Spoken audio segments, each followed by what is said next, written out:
Yo, what is good, YouTube? Krishan checking back in with another video. First things first, if you're watching this video, go ahead and drop a like, drop a sub, and drop a comment as well. Now, in our first story of the day, we're going to be talking about Big Ramy being greeted in Egypt like a king. And I know this is a couple of days old, guys, but I want to get a couple updates to compile them. I didn't just want to make one solo video about this. But as you can see, they have a cake for Big Ramy. Also, on the plane, every seat had pictures of Big Ramy on it, and man, it's just great to see bodybuilding treated at such a high level. Now that doesn't happen over here as much, but you'll also see next that another guy arrived in his hometown, and it was very crazy, man. So it's just amazing to see that Big Ramy is pretty much like a celebrity over in Egypt, and this is just amazing, man. So winter is here, guys. And also, Hadi Choopan arrived in Iran, and this was a little more recent. I believe this was posted up yesterday. And even though Hadi placed third, I know that Hadi already has a statue of him in Iran, actually. But the same thing, man, it's just amazing to see how famous bodybuilders are, because we don't have this over here in the U.S. And hopefully going forward, somehow, the people in the U.S. should appreciate bodybuilding a lot more, man, because Hadi Choopan was a third place finisher, and if the way he's getting treated over here is like he just won a Nobel Peace Prize or something, even like he's the president. But I just wanted to share those two stories, guys.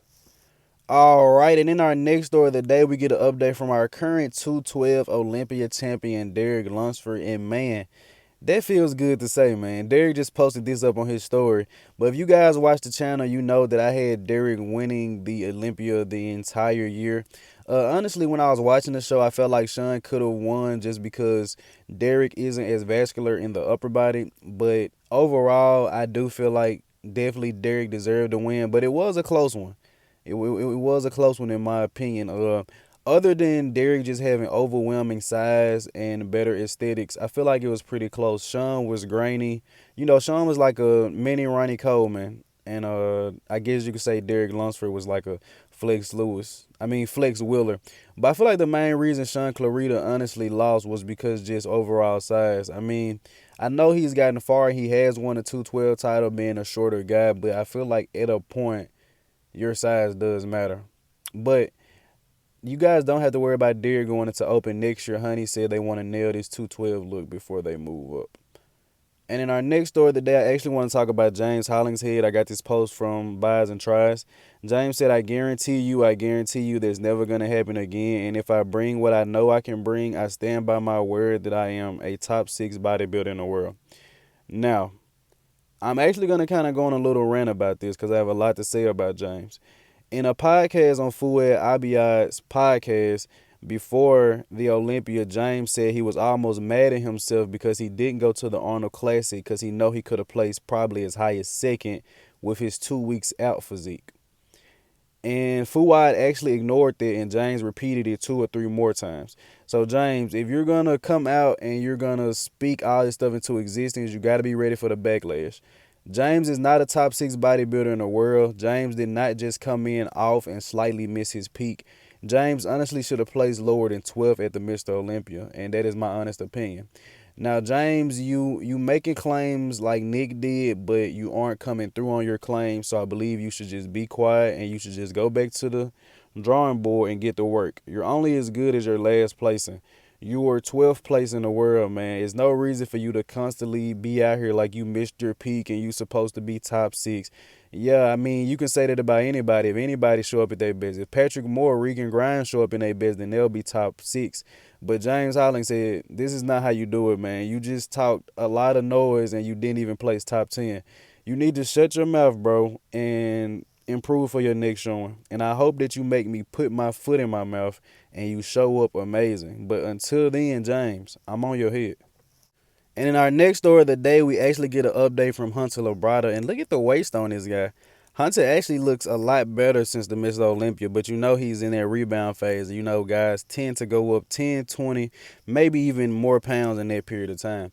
Now, the last time I talked about Hunter was in my rant video, and trust me, I love Hunter as an athlete, but once again, I just feel like on that day at the Mr Olympia, Hunter Labrada did not beat Nick Walker. But however, I do believe that Hunter Labrada is going to come back next year with a vengeance. And Hunter has upper body vascularity, which a lot of people doesn't have, so I feel like that gives him an edge. And in our next story of the day, we're actually going to take a look at this physique update from Terrance Ruffin, our runner-up at the 2021 Classic Physique Mr. Olympia, and our 2021 Arnold Classic champion in Classic Physique. Now, Terrence said the judges want him to improve on his lat sum this year, and Terrence also wants to improve range of motion in a couple different areas, probably to just help with his posing. But Terrence is definitely solidified as the second best classic athlete in the world right now. I just feel like overall he has a more classic presence than Breon.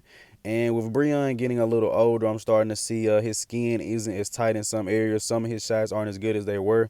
And it's more so like these guys are just not in their prime anymore. It's not necessarily that they're bad and they can't win, but they're just not where they used to be.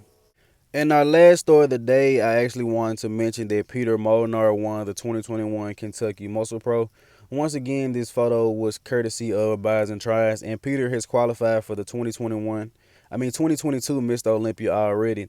Now, I'm not sure why Peter places so low in classic physique. Either he's getting overlooked or they feel like he looks more like a bodybuilder.